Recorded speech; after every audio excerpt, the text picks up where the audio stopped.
There have been some reports in the last couple of days about one of Trump's former attorneys being compelled to testify by the grand jury and to share some attorney-client information, which is a good opportunity to talk about attorney-client privilege and what a strong privilege it is. It's important to keep in mind in any case, but in particularly with your employment law case, anything that you tell your attorney or anything you tell to your attorney's office, even if it's not to your attorney, is protected by attorney-client privilege. That's why you should share, everything about your case, even stuff that you think might be bad, because the attorney is, by professional conduct code, prevented from sharing that.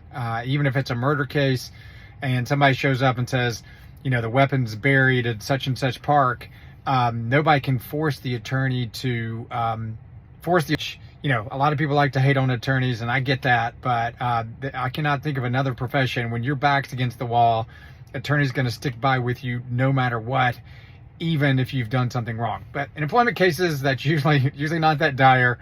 Most that you have to share with your attorney is not that sensitive, but it doesn't matter what the case. If you share that information with your attorney, it is in the vault, to quote a Seinfeld. The only way that an attorney can be forced to share it, very limited circumstances, as is in the case with former President Trump, where the prosecution claims that the attorney-client privilege is used in order to commit a crime, or there's evidence of that. It's called the crime fraud exception. Again, almost never comes up in employment law.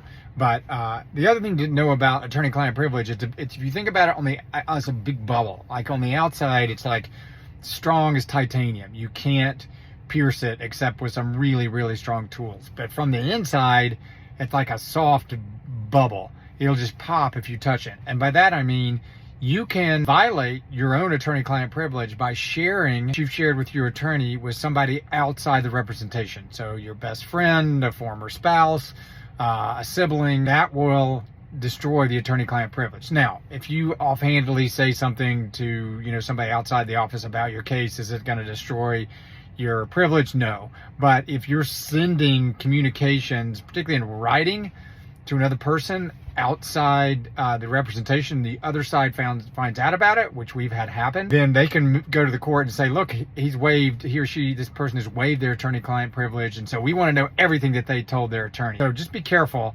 what you're sharing. You should generally not share it outside the attorney-client relationship. So there you go.